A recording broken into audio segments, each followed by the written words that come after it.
This is episode 24 of the Florida Sound Archive podcast. I'm Jeff Kaiser. It is a new year, 2022. Oh my goodness. And it's January 9th, 2022. And I have my first guest of the year on with me right now. You can see him right on your screen, or if you're listening in, you could hear his voice, Oscar Herrera, who's been around a long time, has done a lot of different things music-wise. Also, he is an owner of Spin Alley, which is really exciting. Can't wait to talk about that. Oscar, how are you? Good. How are you? Thanks for having me on. This is fun. I haven't spoken to anyone about any of this for a long time.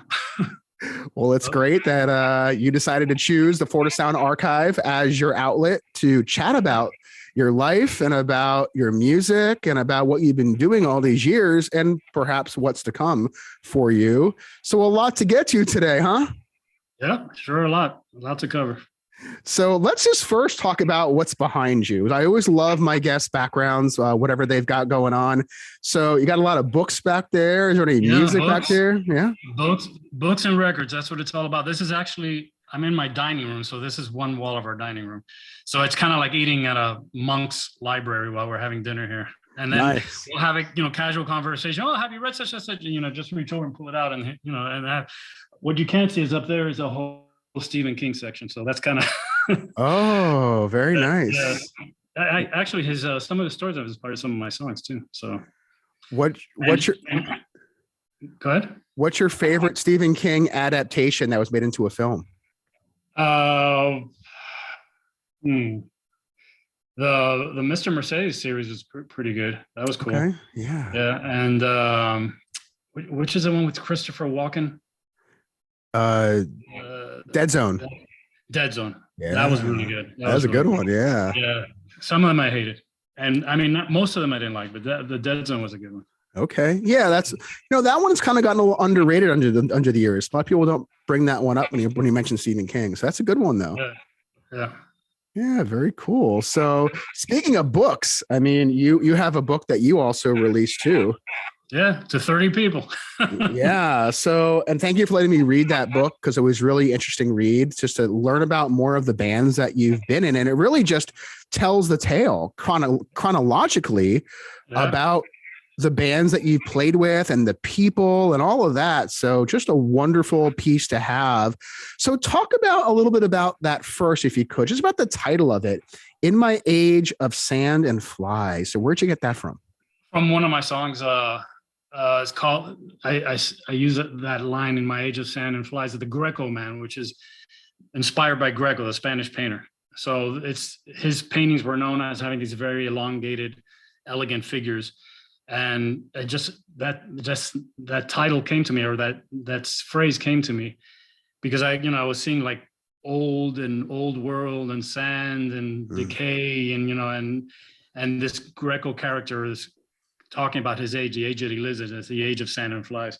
But the thing about that book, even though it's about my personal experience, I think it's relates to a lot of people in South Florida as far as the struggle of trying to get your music heard in the scene down here with this especially back in the 80s and 90s, which kind of like this cultural dead place. And every now and then there were these little pockets of brilliance, so it was a common struggle for a lot of people, for most musicians down here.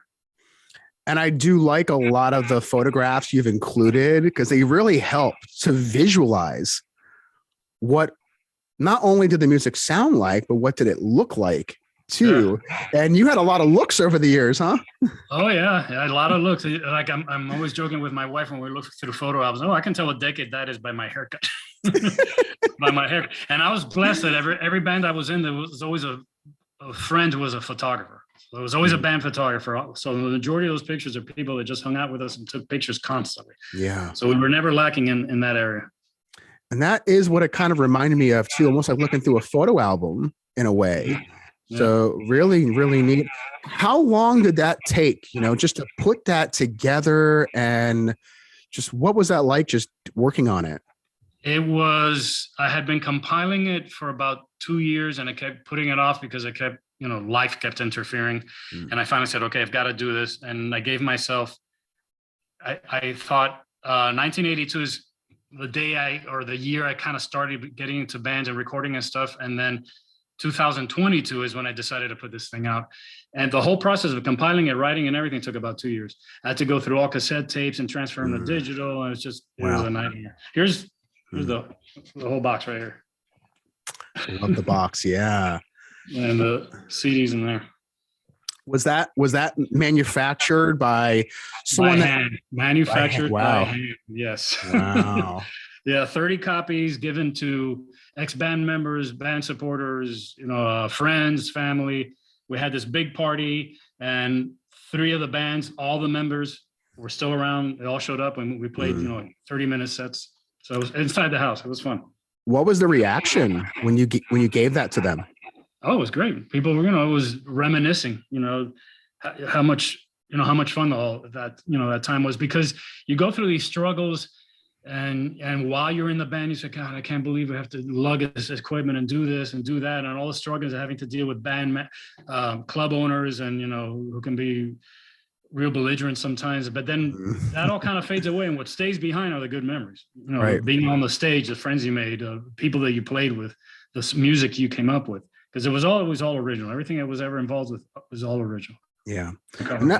And that was one thing I really enjoyed about the book. Was you didn't really shy away from the bad times too. It's not all unicorns and rainbows, No, so, definitely not. Definitely not. Was there anything in the book that you felt like maybe you just, afterthought, you wish you would have talked about more that maybe you didn't in the book? Actually, right before I sent it to you, I think it was like Christmas Eve, and everybody had already gone to sleep, and I just started flipping through it, and 11 or something, and I ended all over again. And I was like, no, this pretty much sums it up. This is the way it was. I mean, there was nothing left out. That's pretty much the way it was. Did you have anyone proofread it along with you? We had several. And reading it again, I found 2 typos all these years later. So I can't believe this. I had 3 proofreaders, and there's still 2 typos in there.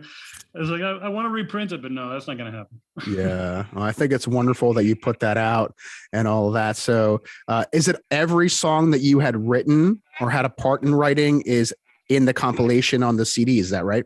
Every single one, even ones that never got professionally recorded. Some of them off my cassette tape, my little Panasonic cassette tape player. So those were the early ones. And then later on, studio productions, rehearsals, pretty much everything. Yeah, I think everything I ever was involved with that I was either a songwriter or co-writer. So there's a bunch of other stuff where I didn't write that also, by one of the other members wrote, that were also on the CDs, but I never made a box set of that. Yeah. Maybe there's one coming in the future. Yeah, that'd be cool. So let's go a little bit to the past a little bit and talk about some of your early years. Now, you were born in Miami, is that right? No, I was born in Cuba. Havana. Oh, born in Cuba. Yeah, but I left when I was 5 months old. And then my family lived in Mexico City for a year. My father was a singer in Havana, in the late 50s Havana. So he was on the radio. He played all the big nightclubs, the Tropicana, all that kind of stuff. And he was trying to get us out of Cuba when Castro came. So he was actually not there when I was born. He was already in Mexico City. So he didn't know me for like 5.5 months until we got to Mexico City. And we lived in Mexico for a year and then moved to Miami around 62 or 63. So you probably have very little memory of I have no memory of Cuba. Yeah. Yeah. No. Wow. Did you ever have a chance to go to Cuba at all as an adult? No, haven't gone back. We've considered it several times, but it's always doesn't seem like it's the right time, and there's still so much bad stuff going on there. You're kind of scared of going there. Yeah. What about Mexico? Mexico City, I've gone back to. I've actually played there twice. Once with Black Tape for a Blue Girl, which was a blast, and then once with El Duende. And I've gone back just to visit. But yeah, I've been back to Mexico. Mexico, the country, the people, the city are fantastic. They're one of the most beautiful people. I remember talking to Sam Rosenthal back in the December episode last year, and him talking about the Mexico trip and how it was nice to have someone that spoke the language on the tour. Yeah. How do you think that helped when you went over there? It helped a lot because it's surprising what a huge goth following there is in Mexico City. I mean, it was like something from Vampire Lestrade's theater of all these people dressed in black, but they're all Mexican. Yeah. So they're not pale. They're not the pale vampires you're used to. Right. Really huge goth scene. And so they come to see this American band, And then the first thing I do is speak in Spanish. It was like, oh my God, he speaks Spanish. I was able to communicate. I told him a little bit of story that, how Mexico City embraced my family and welcomed my family, which came out of Cuba. So they thought that was great.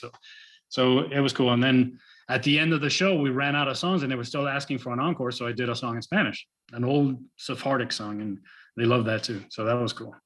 That is really neat.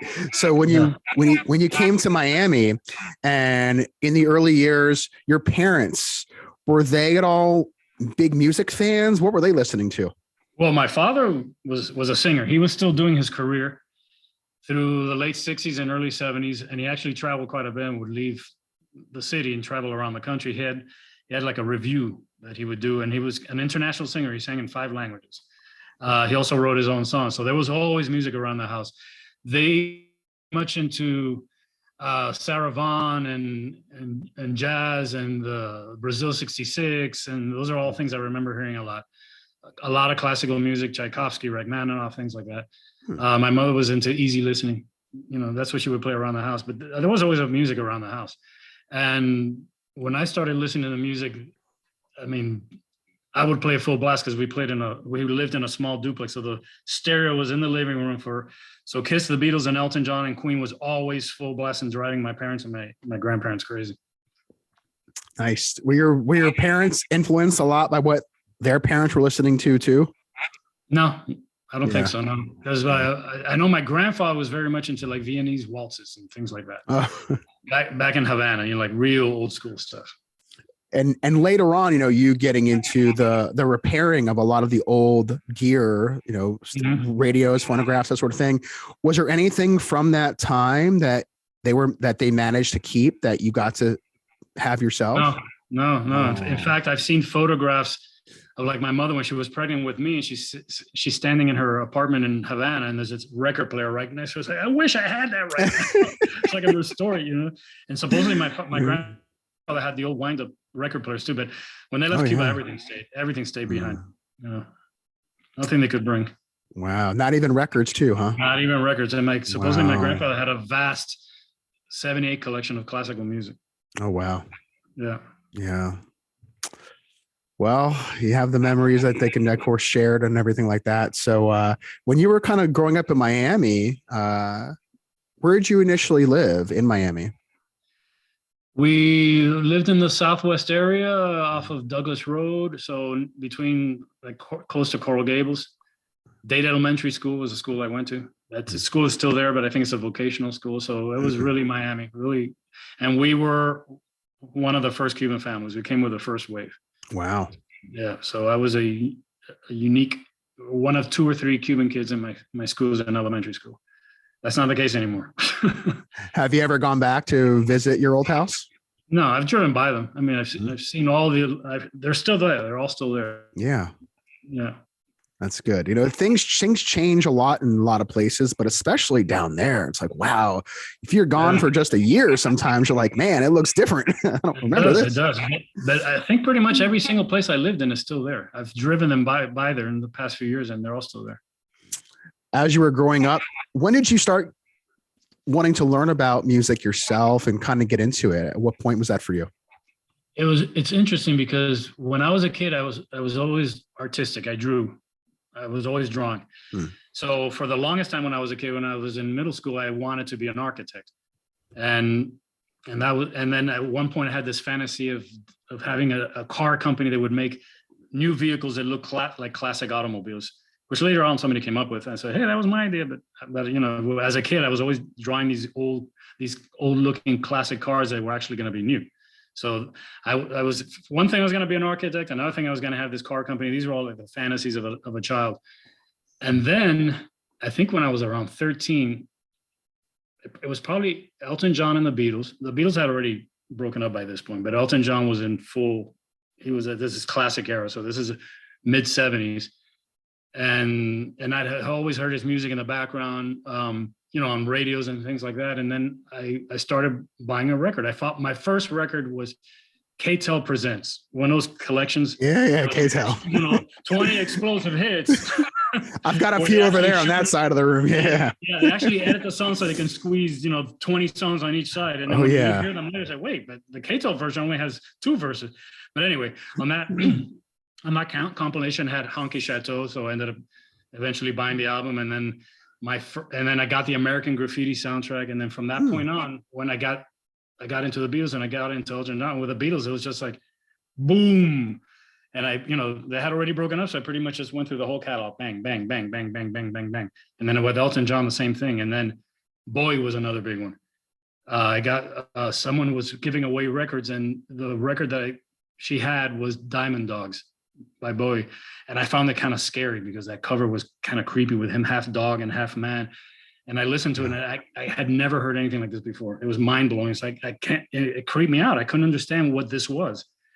But of course, your mind goes like that, and you said you want to keep listening to this stuff. So I really started going through his whole catalog. And then with Elton John, I started pretty much from 75, went back, and then 75 forward as he released records. So that was it. But the one that got me really saying, I want to do this, and I'd never had any real musical talent. It's not like I was singing all the time or playing guitar or anything like that. Right.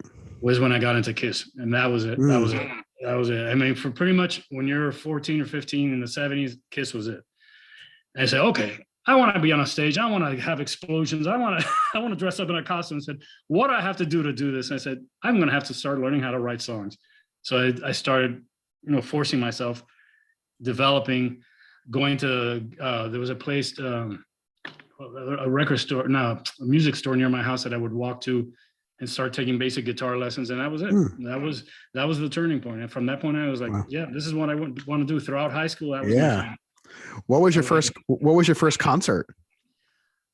Well, my first concert technically was Neil Sedaka at the youth fair.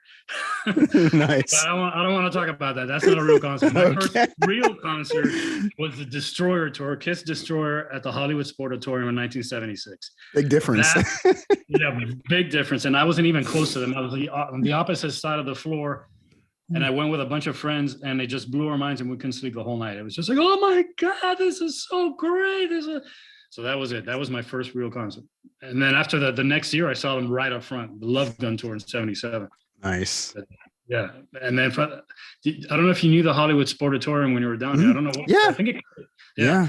So back then, the Hollywood Sportatorium was, I saw Kiss there, Queen, Rush, Rod Stewart was Sweet opening for them. I mean, and all the tickets were like $7, $8. I know, crazy. Yeah. I never was, I wasn't old enough to see a concert there, but I went to several wrestling, like pro wrestling events at the Sportatorium. One of the coolest things I had a chance to see there was, you remember when they used to do like closed circuit TV? Yeah. So I saw WrestleMania 3 closed circuit TV at the Sportatorium. That was kind of cool. Yeah, that place, they called it people called it a toilet bowl, but really was the only place you can go to see. Yeah, I don't remember it being very clean, but I remember it was packed. It was always packed. It was not very clean. Yeah. Saw Alice Cooper there too. Earth, Wind, and Fire. I mean, it's like everybody went through there. Yeah, it was definitely one of the pop places to play. So that is neat. When you think about more local shows, do you remember your first one that you had a chance to see growing up? Oh yeah. This was, so when I was in high school, I went through the whole glitter rock kind of rock phase and everything, and then I discovered punk and new wave, and then I discovered that there were local clubs where people were playing this stuff. There was a place called the New Wave Lounge in Fort Lauderdale, between Sunrise, I forgot the other one, but right on A1A, and it was $1 to get in, and $1 beers. And this place, you went in there, and it was the whole night long. They were playing Sex Pistols, Adam and the Ants, Stray Cats. This was the first time I heard most of this stuff. Yeah. First time I heard rockabilly. The first time I heard Adam and the Ants. The first time I heard any of this stuff. And once I got into that, cut my hair, kind of wearing the thin ties and all that kind of stuff. A bunch of clubs, local clubs. There were the Z Cars, who did they did British rock covers, The Who, The Kinks, that kind of stuff. Got it. There was a band called FLA, which was more rock. These were all cover bands. And there was who else was it? Well, then later on, you started seeing the original bands like Charlie Pickett and the Eggs and the Chants and people like that. But as soon as we discovered those clubs, yeah, we were going to them every weekend. One of the clubs that's come up a lot with a lot of guests that I've interviewed is Flynn's. What are your memories of Flynn's? I have a lot of good memories of Flynn's. Flynn's was the CBGBs of Miami Beach. Flynn's was a place that you pretty much had to you had to play if you were going to make it on a local level.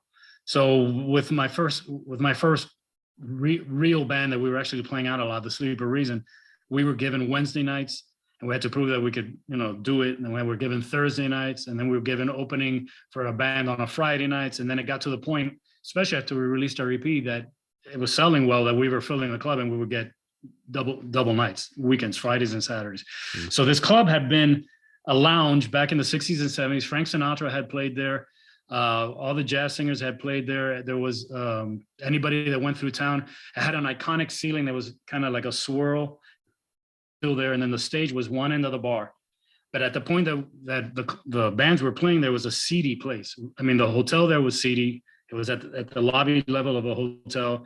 Visiting bands would stay at this hotel. It was a seedy area of South Beach. This was before the South Beach Renaissance. So it was still all Jewish people on the front porches of the hotels, a lot of drug addicts hanging out, but this was the place to play, and you would get good crowds. The sound system was decent. If you could pull in people, it was the place to play, and it was always some of my best memories of playing was at that place at Flynn's. Yeah. What was the pay like back there when you were just getting started? You would get a percentage of the door. So for us, a big deal was if we made $200 a night for a 5-piece band. That was a lot of money. That was a lot. I mean, it wasn't like we were making a living off of it, but enough to cover our expenses and go towards recording and whatever projects we had. We were working towards. So, in addition to the music, what kind of job were you having around that time? Since I had been artistic, I actually went to University of Miami and got a Bachelor of Fine Arts, and I studied graphic design. So that was my backup plan in case music failed. And plan B was the one that eventually took over because, music wasn't happening. And so I worked over 30 years as a graphic designer. I worked at the Miami Herald for 15 years, and then I worked at ad agencies, but I always use my design abilities with all my projects, for album covers and flyers and all that kind of stuff. When you were going to UM at that time, how did that shape your musical taste? Because sometimes when you go off to college, you pick up other things you didn't really know about before. So did that change anything for you? Well, the music that I had just discovered, like I was saying, the new wave and punk and ska, which was really big, people were really into that. The UM art department was an old wooden army barracks separated from the rest of the university. So we were kind of like the outcast kids. So we had our own scene there. I would go to school with skinny ties and my hair, flat top and a Bauhaus shirt or suspenders and, striped pants. And, you knew, oh, those are the artsy kids. But we had a little enclave where that was allowed. And we were all sharing, music back and forth. Have you heard this? Have you heard this? Have you heard this? So college definitely influences a lot of, what you listen to. What were some of your favorite radio stations at that time? WVUM, which was a University of Miami station at that time, was number one for me because that was where you would hear a lot of stuff, local bands, everything that was happening, everything. The Sleeper Reason got to, our music was played on that station.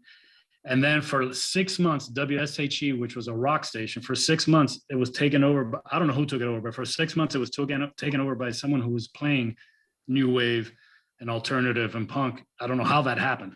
And you got to hear it. And then somebody got wise and said, hey, we can't be playing this stuff. And, it became like the corporate type of station it became. But definitely WVUM was the station to listen to. Yeah. And you mentioned Sleep of Reason. So, and I know you have yours. So the Sleep of Reason EP. Sleep of Reason EP, yeah. Which, such a good recording. I really enjoy this record a lot. And I know it's not your first band and what have you, but it was the first time I ever heard your music and what you were doing at that time. And I remember I only got it because one of the dudes at the record shop I went to said, oh, you might want to check this out. And it was like few bucks. So I was like, okay, I didn't realize at that Thank you, time. record shop dude, whoever you are. So talk to me about a little bit about Sleep of Reason and about that record, and what are some of your memories of it? The Sleep of Reason, early on, I had been in a couple of bands that we never even played locally. We would just rehearse a lot. And the band had already been formed, and then I came in as a lead singer. And at one point, after two of these just falling apart, I said, I'm never doing that again. From this point on, I'm going to be the head of the band. I want to do, my songs. And of course, if someone else, co-write with somebody else, but I want to be the one that puts the band together. And the first one that happened was with The Sleep of Reason. And right before that, I had been working on a musical idea, which was music for the movie Metropolis, a movie that was released in 1927, directed by Fritz Lang, a sci-fi movie that influenced many people, including Ridley Scott, Blade Runner, that whole look. And I had been working on songs with an idea of putting that together. So I put on an ad, I found a drummer, the drummer knew guitars, and then we worked as a trio. I played bass.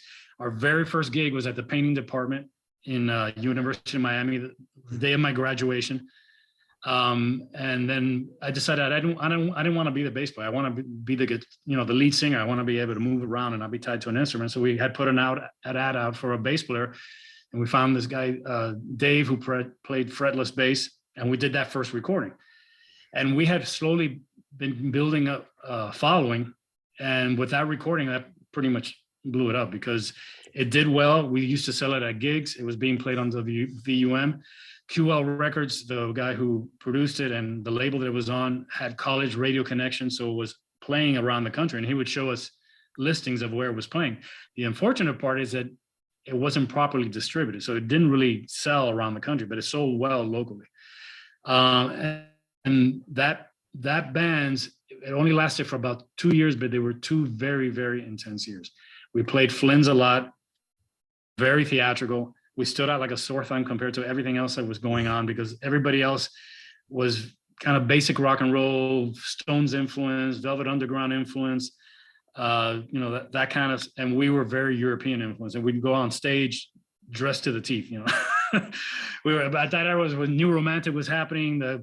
It wasn't called goth then; it was called post rock because goth wasn't a thing yet. Yeah. The Susie and the Banshees, Bauhaus, Joy Division, stuff like that. That was all the kind of stuff we were into. So we were into very dark music, Middle Eastern tones, just a very European sound, and we really stood out like a sore thumb. But we did well on the local level, and we actually got to play Dance Satira in New York twice. Oh wow! Yeah, and the way that came around is one night we had just finished playing Flynn's. This guy got on stage and said, "I'm driving up to Atlanta to see New Order, and I need people to go with me." And we're like, "Yeah, let's do it." So we took a road trip. We left that night and drove all night long for like 9 hours.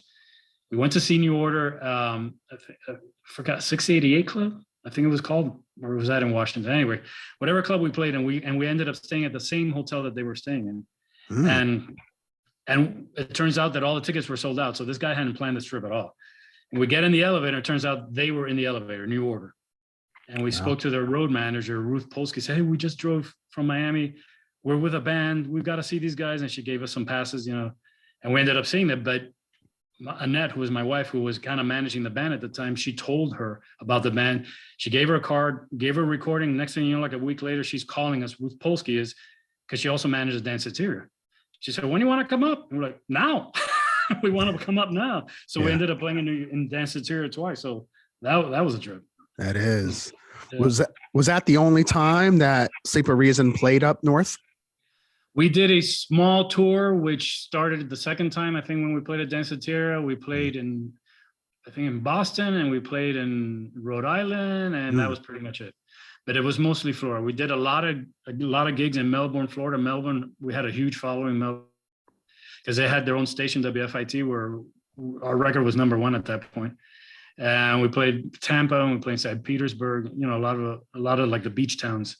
Yeah. I also know that it was one of the most, if not the highest selling album at Yesterday and Today for local music. Is that right? Yeah. They were, that was selling really well. And my only beef with it is that the second side has one song called The Alchemist, which was part of a medley, which was from the Metropolis songs. Because the Sleep of Reason actually ended up doing a whole Metropolis set, the songs based on Metropolis. And 3 of those were done as a medley. And for the record, Rob Burr said, no, we can't have a 3-song, song that's too long and nobody will listen to it. So he cut the first 2 out and just left the last one in, which I always wish he had left. But that was reissued in 1997 by Project Records, and now the whole thing is on there, the whole Metropolis medley. I read in the book that the manager early on for Sleep of Reason was John Tovar. Is that right? Yeah, kind of. He was kind of manager in several of my bands, but never full on. But yeah, he was the one that got us the first few gigs. At that point, he was want to become a music manager. He was still working at a bank, wasn't wearing his black hat, didn't have his black beard. But he went to see us at a gig in the painting department. He says, you guys are great. You guys, I need to start getting you some gigs. So he's the one that started getting us booked at Flynn's and having, verbal fights with Richard Shelter, who ran Flynn's. So yeah, he did get us a few gigs, but it didn't last that long. Yeah. Why do you think that was the case? I really don't know. Well, with him, with the Sleep of Reason, after a while, he just kind of disappeared and we lost contact with him. So I don't know what happened there. But throughout all my bands, he would come back, kind of want to help out, but it never really led to anything. So he was never a full-fledged manager for any of my bands. He would kind of have an interest in the beginning and then never got anywhere. I think the most well-known South Florida band he was manager for was Marilyn Manson. Is that right? Correct. He also managed the Mavericks. Oh, the Mavericks. Yeah. I mean, they're pretty big too. Yeah, the Mavericks. Yeah, with Marilyn Manson, I think Frank Gallo, something like that. It was a guy he co-managed with. So yeah, it was Marilyn Manson was one and the Mavericks was another. Yeah. Were you listening at all? Because 2 different ends of the spectrum there, which shows the diversity of music in South Florida. Were you listening to any of those bands too in that time?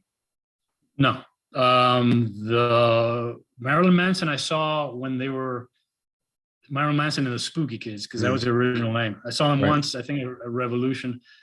I didn't think much about them, to tell you the truth. It was a lot of image and a lot of noise and a lot of, burning things on stage. So I didn't really think much about it. The Mavericks I never got to see, although I did.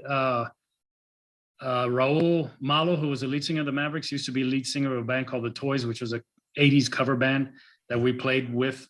And then later on, when they became the Mavericks, I was like, oh, it's that guy, the guy who was in The Toys. So he took a definite turn from the 80s pop to country music. Oh, yeah. And it just seemed like the creative drive that you've had evolved quite a bit, because you had, was it there all along? Because you got into a lot of different types of music as you were playing, way different than Sleep of Reason. So I think the closest one, though, around that time was when you worked with Black Tape for a Blue Girl and Sam Rosenthal. Was that around the same time Sleep of Reason kind of fizzled out? Yeah, exactly. So the first article that was written about us was, he didn't write it. He was the editor. It was actually written by someone else for Alternative Rhythms. We had a cover story. He was like 16 at the time, so he was a definitely young go-getter. And when the Sleep of Reason broke up, he was starting. He was doing this project Electronic America, and his first recording was called, which is on a cassette, and he used Dave from the Sleep of Reason on it. I think he used Laura, who had played violin on the Sleep of Reason, and then he wanted me to sing and write lyrics for 2 songs. So that was kind of like a blueprint for what eventually became Black Tape for a Blue Girl. So by the time we recorded Black Tape for a Blue Girl, which was 86 or 87, the Sleep of Reason was already 2 years broken up. Yeah. But I was the first singer on that, on a Black Tape album. How was that transition for you? It wasn't that hard. I mean, I just took my singing style and kind of what I had been doing, and I just used it for his style of music. So it really wasn't that hard. I think my singing style added to the style that Black Tape became, whether I was singing on there or not. From that point on, it was always not that people had to sound like me, but it had to be, you didn't want Bryan Adams. you wanted, right. You wanted this, this area of type of singer, whether they sounded like me or not, because a lot of the singers that he had after didn't sound like me. But it was more that realm rather than, like a pop realm. How often did you play shows at Black Tape?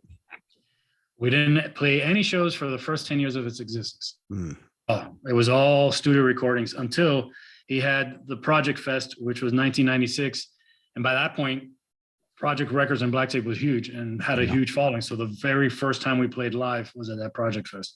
Wow. And believe me, there were a lot of nerves because none of us had ever, they hadn't played live. I had played live. So I was kind of a seasoned performer at that point. But at that point, I was playing with Halo. Halo or Duende? No, it was with Duende. But we rehearsed diligently for 3 days in his apartment. And by the time we got up there, it was a success. It was good. Yeah, that's neat. So I was drinking out of my mug here, and the year on the mug is 1985. 85. Wow. So what's one of your greatest memories of 1985? My greatest memory of 1985 is the year my daughter was born. Because she was born in December of 85. Yeah. That's a coincidence right there. Okay. Yeah. That was the year my daughter was born, and who eventually on the last Black Tape album I sang on, she sang on too. She was the female singer. Yeah. For that album. Danielle, right? Danielle's her name? Danielle, yeah. So on these fleeting moments, she was the female singer. There's always the female singer and the male singer. Wow. So that was, and when we recorded The Rope, she was a baby. So she was like 2 years old. So long span has come out. 1985 was also the year the Sleeper Reason broke up, May of that year. So it was like two extremes. One sad thing, one very happy thing. Yeah, that's pretty neat. How did your daughter get involved with singing in general? She always sang, I think, because she had music in the background. She was always singing in the bathtub, singing along to Disney movies, singing along to The Little Mermaid. So she was always singing. And she actually, in one of the tours that Black Tape did, she hung out with us. We played in Boston, and we played in New York, and we played in Richmond, and she toured with us. She was like 12 years old. So she got to see, she was exposed to that, which was really cool.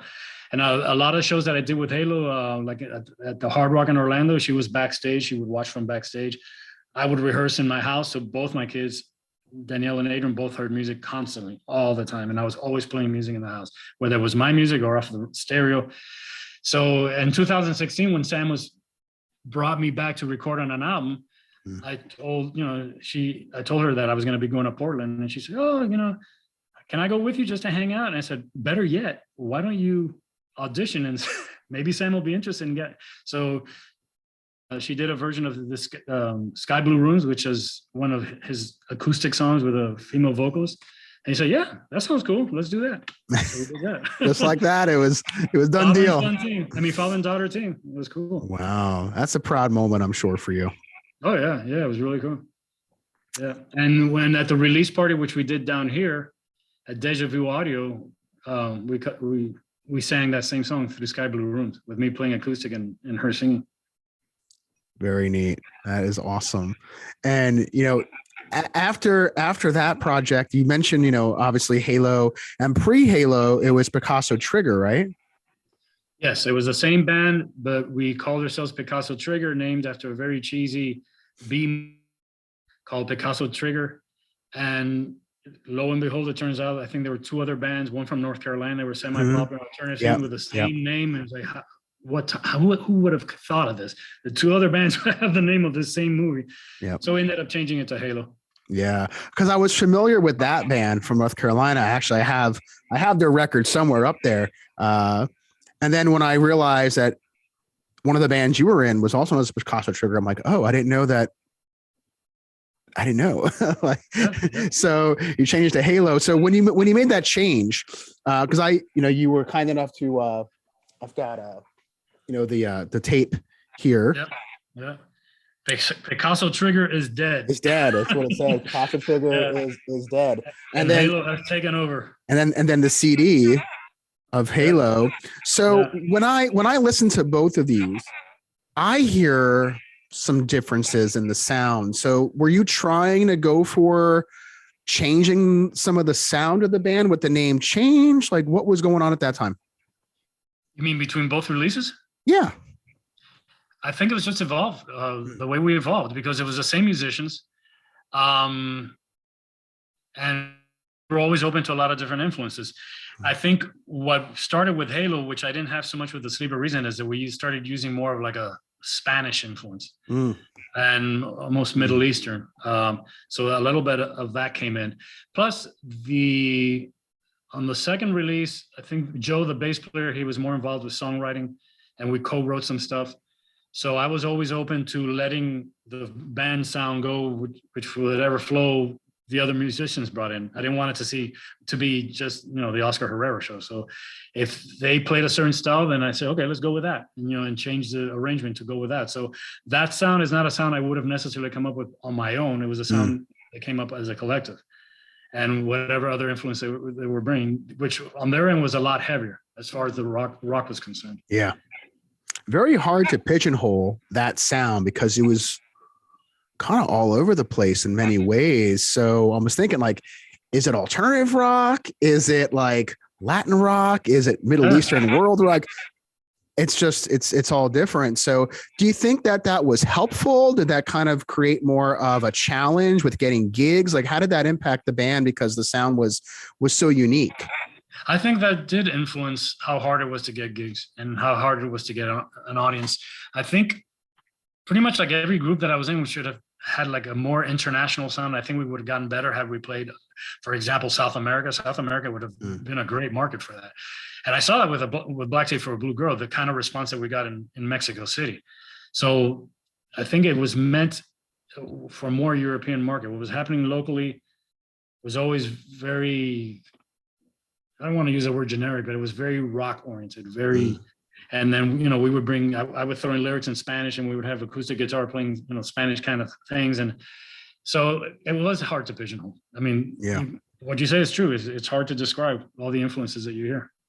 And as you were playing some more shows in Florida at that time with Halo, let's say, for example, were you traveling at all outside the state and go to other parts of Florida to gig, and any memories of that? No, Halo, we never left this. No, it was always South Florida. I think the most north we ever went was West Palm Beach. But we did play regularly. We did play all the South Beach clubs. At that time, there were a lot of South Beach clubs, and we played them all regularly. Yeah. How much has Palm Beach changed since those days for you?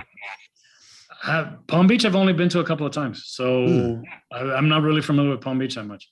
And the place that we played wasn't even really like downtown Palm Beach. It was, I think, more like Lake Worth, West Palm Beach area. County.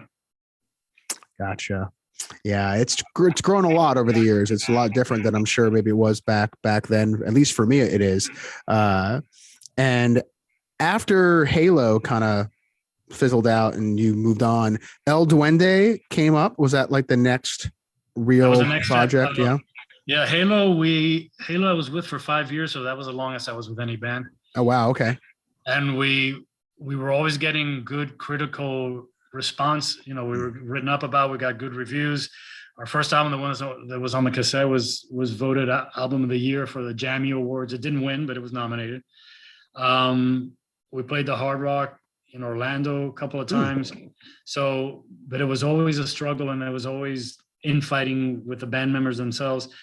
So the last gig that Halo played was the first gig that El Duende played at the same show. Oh, wow. Yeah. So that's interesting. Yeah. So like, I was already ready. I wasn't ready to take a break this time. I was ready to move on. So I already had like the new drummer from the new band. As soon as we finished that show, he came on. It was like you're breaking up with a girlfriend, the new one's waiting right there. So, okay, see ya, next one. I didn't miss a step with that one. And the ironic thing is that two of the members of Halo ended up joining El Duende, and coming back, but now it was a completely different thing. So some of the songs in El Duende were Halo songs, kind of revamped, reconfigured for this more Latin rock kind of thing. And I think there were like 4 versions of El Duende as far as membership was concerned. So that was, another new struggle. The story of keeping the musicians, it was like a Spinal Tap thing. It's like always trying to find someone. Now, the trouble was always trying to find somebody with the same drive that I had. That was And I was going to ask that question earlier, because obviously you're working with all these different people. What is that like? Just because you're going from these different bands, working with some different people, in terms of the relationships and the different creative styles that people could have, how much of that do you think hindered the music or perhaps made it better? The creative styles always made it better. So I was always hearing things and people were adding things and doing arrangements that I wouldn't have thought of on my own. And I was always blessed to work with very talented musicians. As far as responsibilities and showing up to gigs on time and showing up to rehearsals on time, that definitely hindered keeping bands together, because it's after a while, I can't do this anymore. You know, how many more years of dealing with with this am I going to do? And I think, like I said earlier, that's a common thing. That's what everybody goes through, especially if you're driven and you're trying to keep everybody in line. In Halo, they actually would call me Mother Goose. Yeah, jokingly, I was Mother Goose because I was trying to always keep the little chickens in line. It's like, trying to herd cats, trying to keep everybody together. One of the CDs you sent me from El Duende was Transición. Am I saying that correctly? Yep. So I hear, and again, I'm not going to claim that I'm very vast in a lot of this kind of music, but I've heard a little bit of it. I get like a flamenco kind of vibe from that. Yeah. So what kind of musicians or artists were you listening to that helped influence that music? What was interesting, and this I attribute to John Tovar, because after Halo broke up, he said, Latin rock is really happening. At that point, it was really booming in a local scene. He says, you should try singing in Spanish. He's the same guy that told Raul Malo you should sing country. So obviously that worked well. I said, that's an interesting idea. Start singing in Spanish. I took some songs that I had already written in English. My father, who was a songwriter, I had him translate them because, Spanish is much better than mine. And because of that, I rediscovered my Cuban roots. So I said, okay, I have to put, some of this influence. And I started listening to Cuban music. The Buena Vista Social Club thing had just come out. And I started listening to a lot of flamenco. And I had discovered Sephardic music, which was music of the Spanish Jews. So a lot of that started coming into there. So, I was very moved by that kind of music, by flamenco, by Sephardic music, by Cuban rhythms, Latin rhythms, world rhythms, all that kind of thing. So I definitely wanted to mix all that in there, still with a rock background. Yeah, it definitely had that vibe, listening to that CD in particular. And were there any radio stations at that time in South Florida, considering it's a pretty big demographic of Hispanics? Were they playing that kind of music at that time down there too? There was one station, I don't know what the call numbers were, but there was a program called Boom. And Kike Posada, who was the head of the program, he was kind of like the Murray the K of the Latin rock scene. So he would play local music. He would play Latin rock from, other countries. He would put together a lot of Latin rock shows. So yeah, it was being played. That's good, because I'm sure that was a big part of it too, just being able to get that kind of promotion. Yeah. And I think this may go back a little bit here, but I want to talk about it too. And we talked about this before the interview.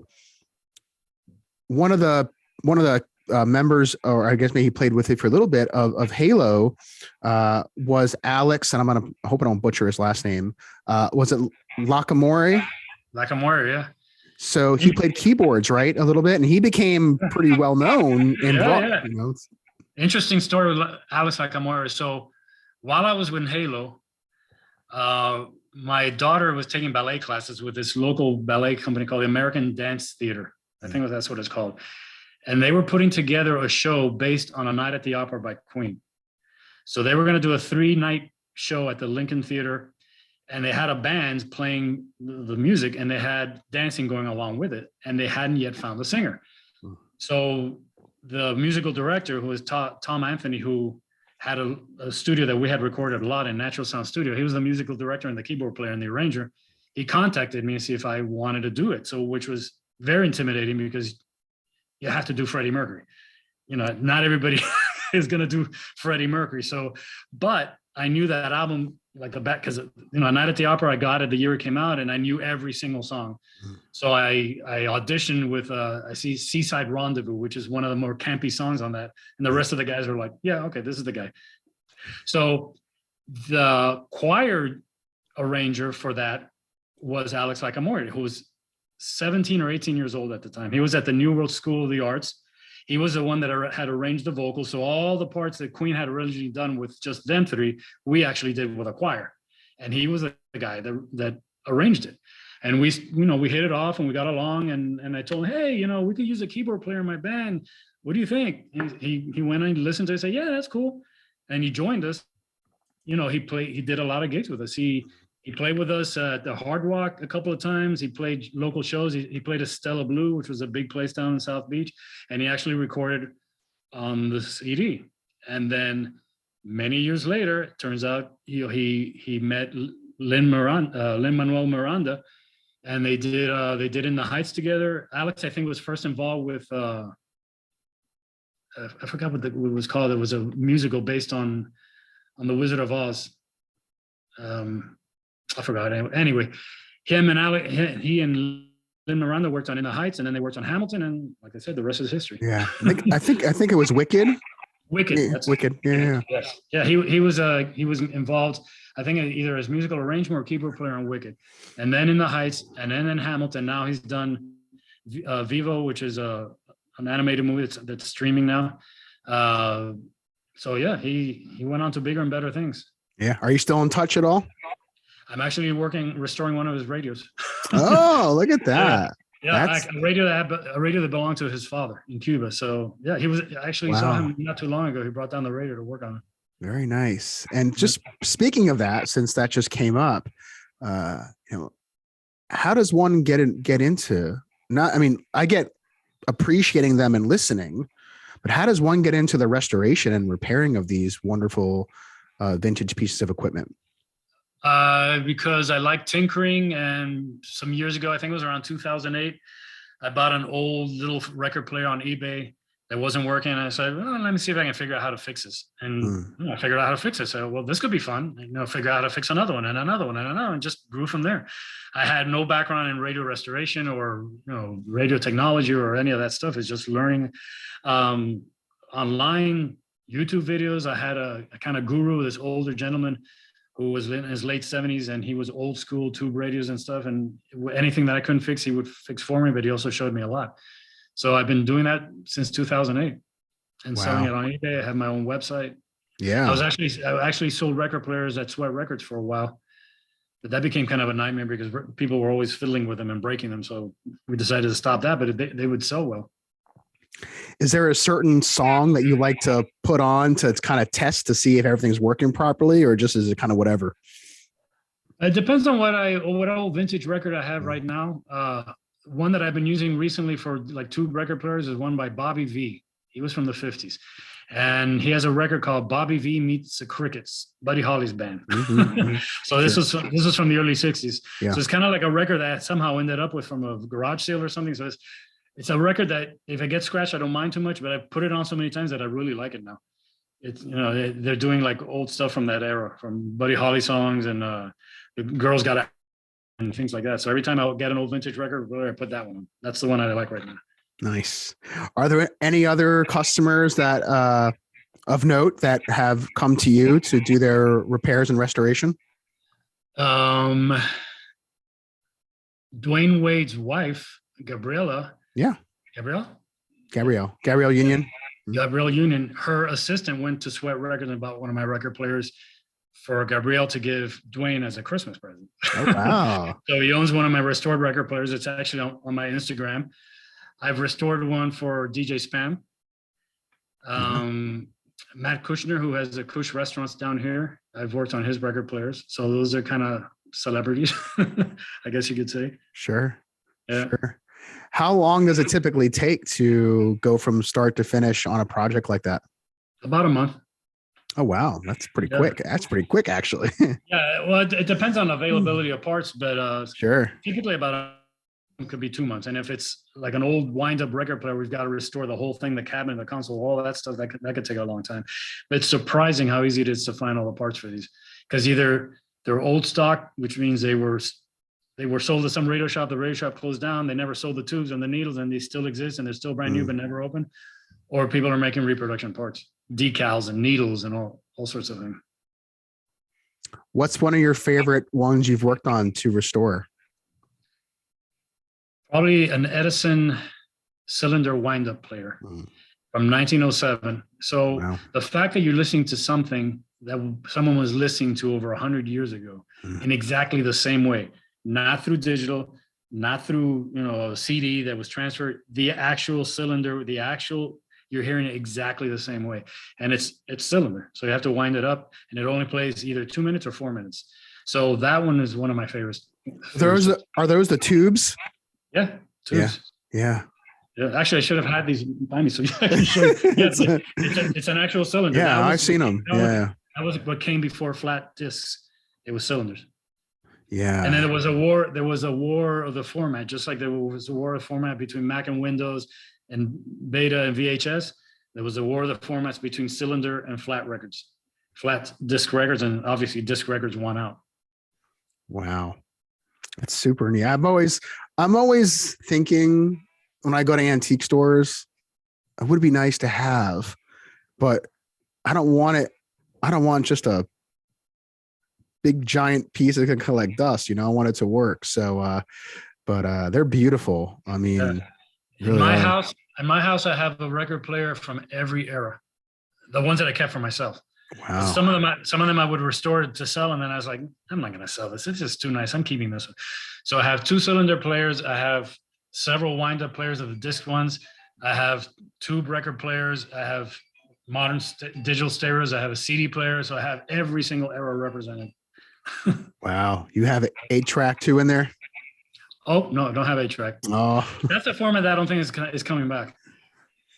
I don't know if it's, I would agree it's not coming back, but I will say you will see some new 8-tracks pop up Really? here. Yeah. Oh yeah. I would say 2 of the more, I guess, popular ones that sold pretty well. There was a Cheap Trick. I think their last full-length album there was an 8-track version.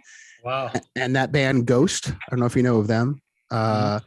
They had one of their albums or something was on 8-track. So where are they playing this? Like in their 73 Camaro or something? I think just people just collect them because they're really limited. They may make anywhere from like 50 to 100 of them. Back in the day, I had the yellow Panasonic one with the top thing that you would push it down. That changed songs. These things were always getting tangled up. And then if a song was too long on the inside one, it would fade out. And then it flip and then fade in on the side too, which is I know. I have 8-tracks too. I do play them once in a while, so they're they're fun. It's not my number one medium, of course, because they're very delicate. Yeah. They could be. So that's super neat. So thinking about other contributions you've done music wise, was there anything else that you were like it really just had a real impact on you that we didn't get to talk about? It had a real impact on me. Yeah. You mean like music that I did? Music that that you did. Yeah. I think probably, probably the Sleeper Reason is probably the one that had the biggest impact on me as far as seeing, even though it only lasted 2 years and it was 2 very intense years, to me it was a full image sound project, that the kind of thing that I had always imagined what it could be, and that we had kind of these flamboyant characters in the band. And from that point on, it was always, since it was very intense and it was very popular on a local level, I was always, every band after that I was always measuring up to that, which was unfair, really. Right. But I wanted to feel that again, that intensity and that creativity. And so, there were always different musical trails that I followed, but it was always, but I want to feel that, feel that way on stage again. And sure. I think with, and I did feel it with Halo and El Duende in certain points, live, that intensity. There were certain shows with all the bands, but certain shows that I remember vividly that I was really connecting with the audience. We were, as a band, connecting with the audience, and you think, this is it. This is why I want to do this. This is what I want to do. And one of the times, I think, as far as shows, that Project Fest that we played with Black Tape Fruit Blue Girl, that was a very intense experience, because you had these people, think of it, you had these people that had been listening to this group for 10 years that had never seen them live. Imagine your favorite band like Dead Can Dance, you've been listening for 10 years, and find out they're going to be playing at this club, this theater in Chicago where you live, and people were coming from around the country, from out of the country, from around the country, and from out of the country for this festival. Yeah. To see this sea of people singing along to all these songs that you were so familiar with, that was very intense. And at that point, I wrote Sam and said, we've got to keep this going. I mean, we have to become, a stage band. We can't just be a studio band. But he had his reservations about that, and it never really became that. I mean, he toured with several different lineups and several different singers, small tours and everything, but it never became that. But I think had we grabbed that at that moment and made it a live thing and really toured it, I think it could have really taken off. Yeah. Yeah. I mean, it sounded like it was just very welcomed to have that live show, you know, and kind of going back to Sleep of Reason for a moment, what my personal favorite song, Shelters Are Melting, is my favorite Sleep of Reason song. I feel like that song would have fit really nicely with what was happening at MTV at that time.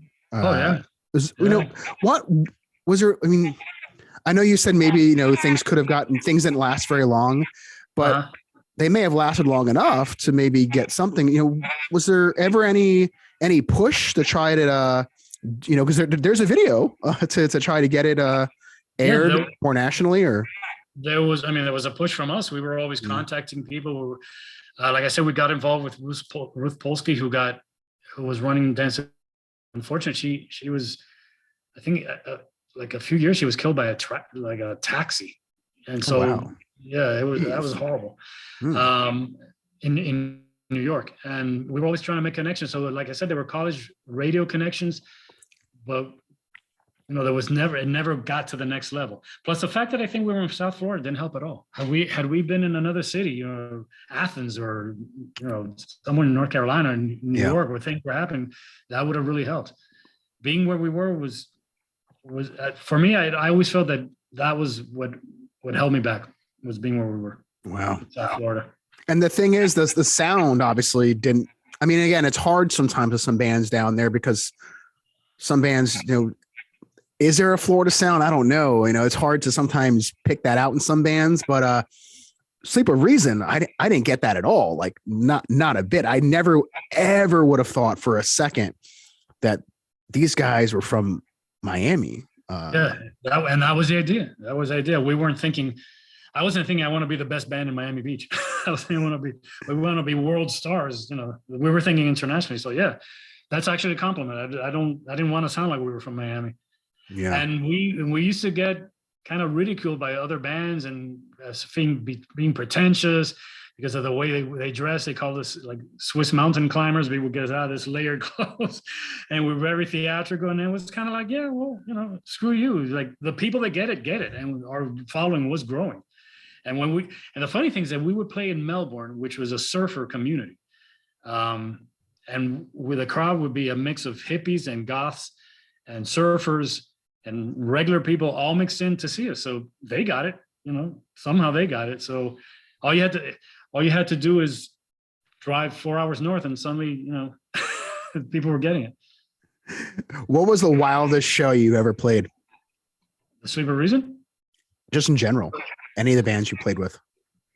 The wildest show. Yeah. You mean like all hell broke loose? Maybe not total chaos, but just something that really stands out. The crowd was really into it, and the band was good, bad, or indifferent. Was what things went. The show that we recorded live, which was at Brassey's in Melbourne with the Sleep of Reason. We recorded live. We were being promoted by WFIT. We had an in-store record signing that night. The place was packed. We did 2 sets. That show was really, really good. I mean, that was we were all guns for it. That show was really good. With El Duende, there was a show we did at Stella Blue where, when you feel that the audience is getting it and the band is doing it, there was this magic performance going back and forth. That show, we never had chaotic shows. We had shows where things were falling apart, and and technology wasn't helping us, and they just didn't. Things were feedback and all, but I don't want to talk about those. But as far as the positive shows, and like I said, the one at the Vic Theater for the Project Fest, that was pretty wild as far as the reception. Yeah, and I think on this CD, which is the one that Project put out, this has some of the live tracks from the Brassies show. Yeah. That was going to be put out live. That was going to be put QL's next record for us, because QL kind of fell apart on their agreement with us that they were going to be putting out another album. So they wanted to make it easy. So they brought their mobile recording studio all the way up to Cocoa Beach, which was where Brassies was. And they recorded the live show, and that was going to be the next album. And nothing ever happened. So it was recorded in May of 85. And they sat there until 1997 when Project put it out. And we remastered it, we remixed it, and we put the original EP release with the songs that had been cut out as the beginning of the CD, and then we put the live stuff in there. What was your favorite studio in South Florida to rehearse or record at? Criteria, definitely Criteria. Yeah, when that was a good thing that John Tovar had a Criteria connection. So he got us to record some demo tapes there, and then those are the ones that University of Miami heard. And then because of that connection, we were actually able to record the El Duende CD for the University of Miami. We recorded part of it there, and then part of Week's studio at UM. But Criteria was, the Bee Gees had recorded there. The Saturday Night Fever soundtrack had recorded there. The Layla piano was still there because Layla, had been recorded there. He's like, oh, here's the Layla piano. At one point, our drummer was in the urinal in the restroom, and Bob Dylan was next to him because he was recording his album. I forgot which one it was, but this would have been early 90s, whatever he was working on. Yeah. So yeah, you felt it in the walls. This is Criteria. I think now it's called Hit Studios or something. Yeah, the name had changed. Yeah, but I think it's still Criteria. So when you were there, did you have any run-ins with anybody or meet anyone that kind of stood out to you? No, our drummer, like I said, met Bob Dylan kind of. Yeah. But no, I didn't meet anybody. Yeah. Very neat. Yeah, that's super cool. And a couple last questions I kind of want to get to. We talked about some of the other clubs and venues there. One thing we didn't get a chance to really talk a little about is some of the different record shops that maybe existed at that time. I know you're a collector, right? Yeah. Yep. Yeah. So kind of throughout the years there, what were some of the record shops that maybe we didn't get a chance to talk about that are good memories for you? Specs Records, even though it was a chain, was definitely a good memory. And then there was one called Music Makers that lasted for a few years, which was kind of Specs competition. It goes to show you how popular records were, that we had Dayland Mall, and one end was Specs Records and the other end was Music Makers, that a mall could actually support two record stores in the same place. When I first got into punk and new wave down in US 1 on South Dixie Highway, there was a Music Makers, and they used to sell buttons and T-shirts and all the stuff that was coming out, Elvis Costello, Joe Jackson, all that stuff I started buying there. But those were chain records. As far as independent, Yesterday and Today was number one. That was where I got almost everything that when I was really getting into early stuff, Joy Division, Bauhaus, Susie and the Banshees, it was definitely Yesterday and Today. And they would sell local music. There was also Open Books up in Fort Lauderdale. Yesterday and Today at one point was big enough that they had three shops. There was one that was mostly dance music on the beach. And at the same time, there was Yesterday and Today, there was Yardbird Records in Coconut Grove. Mick was the guy who ran that. He was a very cool English guy. It was a wonderful time that we just go out and say, I'm going to go buy records, just go from one shop to the next shop to the next shop. There was a swap meet that happened up in downtown or North Miami. I think at a fireman's place, there was a swap meet that happened all the time. But definitely Yesterday and Today was probably the number one. Didn't you also have a gig, like a record release show at Uncle Sam's in Miami too? Oh, there was Uncle Sam's. Yeah, that was in the beach. That was in the early 90s. So for our first album, our Halo first album, the one on cassette, we had a record release party. We had which involved food, and we had T-shirts and souvenirs and band merchandise that we did to honor the release. And then they ended up selling the cassettes and selling our CDs too. And yesterday and today with Halo, we did a couple of acoustic shows too, unplugged shows. So there was a time that they were having open shows or open, acoustic shows at yesterday and today. Yeah. And what about more current? Any record shops that you may frequent more often than others down there? Well, now there's Sweat Records. There's also Technique Records. Sweat Records, I go to quite often. I was going to a lot more actually when I was selling record players there. Because once you went in there, even though I was there to drop off a record player, the moment you start looking around, so you end up leaving with 3 or 4. Of course. So Sweat Records is the big one now. Sweat Records and Technique. Yeah. What kinds of music are you listening to these days? Oh, there's so much. A couple of years ago, I discovered King Gizzard and the Lizard Wizard. I've heard of them. Yeah. Oh no, you've got to listen to them. You definitely have to listen to them. This is an Australia psych band. They put out like 3 or 4 records a year. Yeah. In 2017, I think 17 or 18, they challenged themselves to put out 4 records, and they put out 4 records a year. Wow. They're about to put out another one, which is a remix of the one that they just put out. But they cover everything. I mean, they're psychedelic, they do math rock, they heavy stuff. They do one album that it's all like, balls to the wall, 4 to the floor kind of. I've been listening to them a lot. On the other hand, I also like a lot of like ethereal Icelandic music, like Oliver Arnalds, Sigur Rós, more ambient kind of stuff. Still listen to classical music. Daptone, everything on Daptone. Okay. So a wide variety, a lot of different things. Yeah. I like pop stuff that people like Imagine Dragons, things like that. Listen to pop music. I'm into that kind of stuff too. Yeah. Bands that aren't cool to like, I like. One Republic, I love One Republic. Good pop stuff. I'm a sucker for a good pop melody. So still put on my Bowie. Just got the Let It Be box set that my wife gave me for Christmas, which is incredible. Oh, nice. Yeah, really, really nice. Did you see that documentary, the Get Back sessions? I have not, but it's in my queue too. Yeah, you've got to save time for it because each episode is like 2.5 hours long, and they really go into it. But it's brilliant, really good stuff. Sometimes I'm like between my podcast and work and all the other things that go on in life, I'm like, I need more time. There's so much that I want to be able to listen and check out and watch. And, I have a little man cave, which is a little bedroom in my house that's covered by records, my vintage record players, and a lava lamp, and I try to take as much time as possible on the weekend, especially just go in there and listen to 1 or 2 records. I try to rekindle that thing that I used to have as a teenager in my room, where I would just sit for hours in my room, just reading liner notes, reading lyrics, listening to music one after the other. So I set time up just to do that. No cell phones, nothing digital, just sit in front of the record player and play records.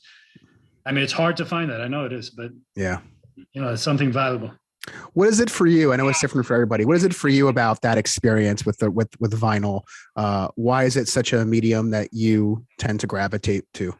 Probably because it's what I grew up with, what I first heard. The format, the size, the artwork. I'm a real nerd as far as reading liner notes and discovering, this is the guy that was on that record, and this guy was on this record. Reading the lyrics, and you lose that with a CD. Even the crackling, there's something nostalgic. The newest record you put on, if you just open it and put it on, you're still going to hear a little crack on a little hiss. So even that, but just that experience of because it's what I grew up with. It's coming back to it. It's amazing that I came back to it. I remember when vinyl had the resurgence. The first vinyl record I bought that was brand new was a Pearl Jam. It came out in 2004. It had like these little statues on the front cover. I forgot what the title is, but that's the first one. Sure. And I bought it at what was that punk store that sells the new wavy kind of clothes? It was a mall store. You know which one I'm talking about? If I had my daughter listening, she'd text me right now. It's called this. Yeah. Anyway, Hot Topic? Yeah. Hot Topic. So that's Yeah, where okay. when I started getting back into vinyl record in 2004, that was my first record at Hot Topic. And I had a collection of Hot Topic stores. That reminds me, because when I interviewed Sam last year, he said that one of the highest selling CD from Project was a compilation they put out that was on the counter at a Hot Topic. Yeah, the Christmas record. The Christmas record. Yeah. Excelsius. Yeah. Yeah. And El Duende actually has a song on the second one, on the second Excelsius. Interesting. Yeah. An old Swedish song. So I had to sing it in Latin. So if you can look it up, the first song on the second Excelsius, singing it in Latin with my old keyboard player from El Duende. Interesting. Are you a original record collector or reissue or a combination of the two? Combination of the two.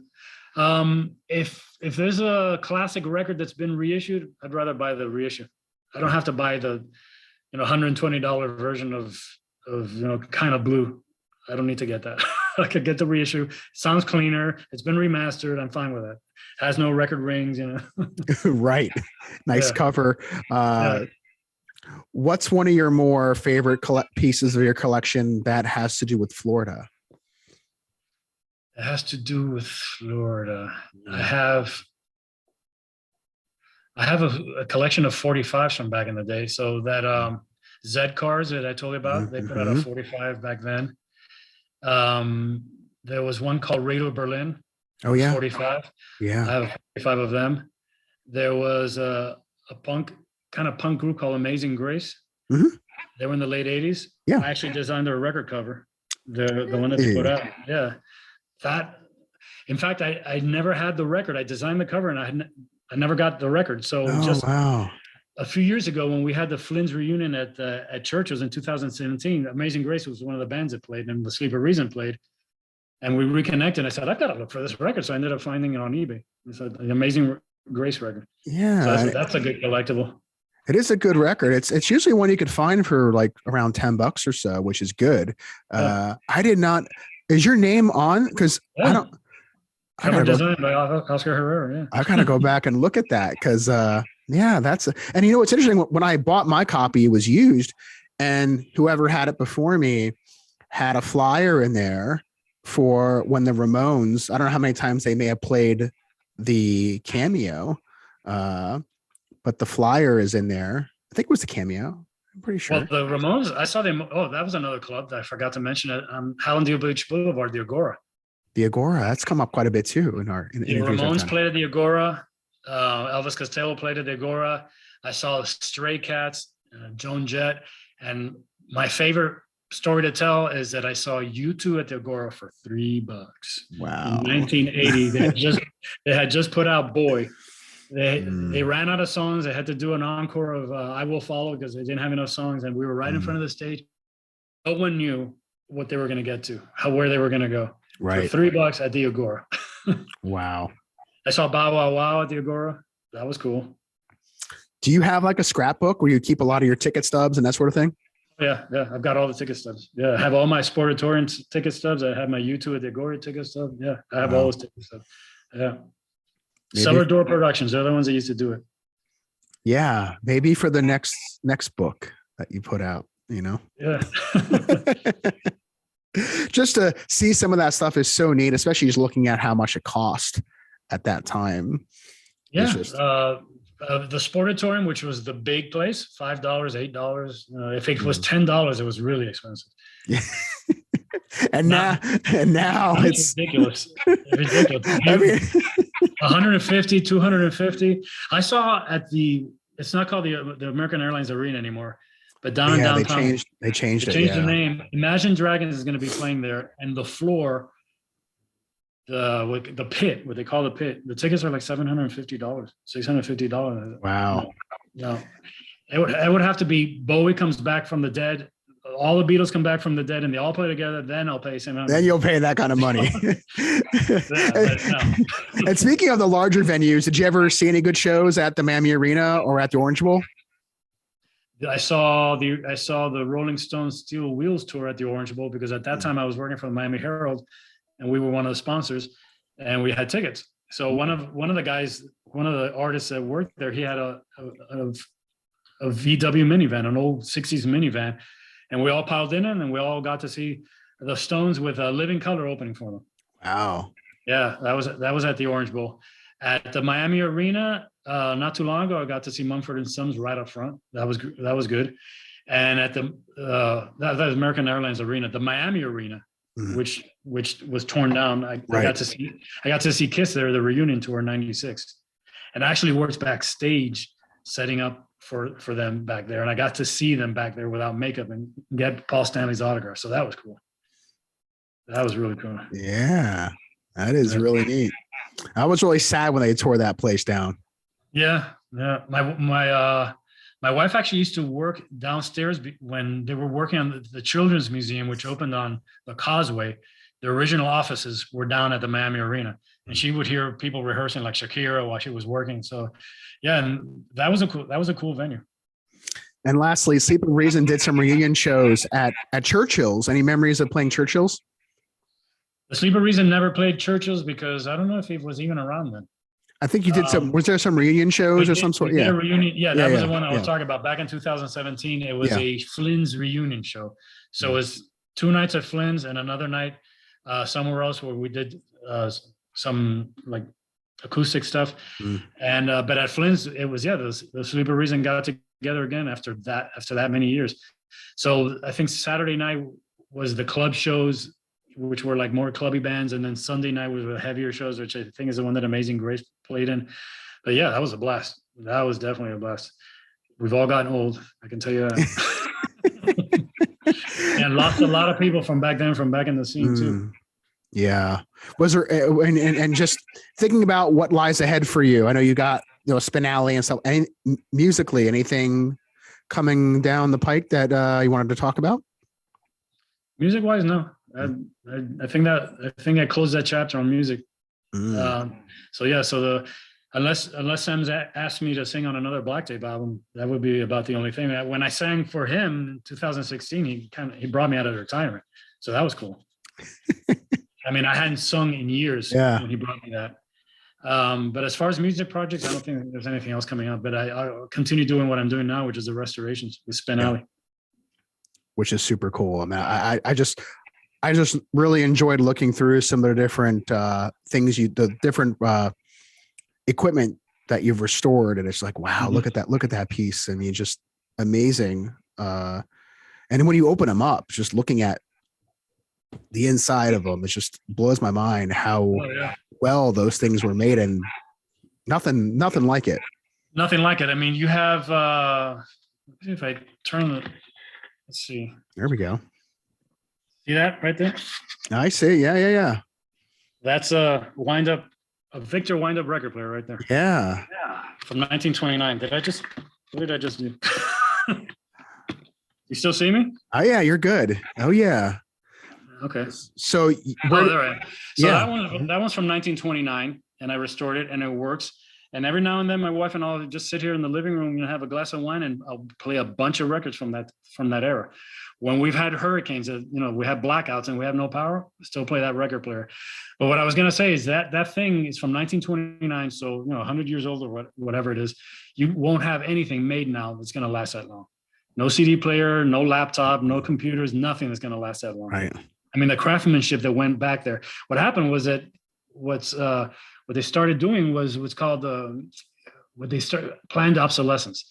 So you manufacture things like cars with a timeline, so you know that they're going to start decaying, because if people have something for 100 years, why are they going to buy a new one?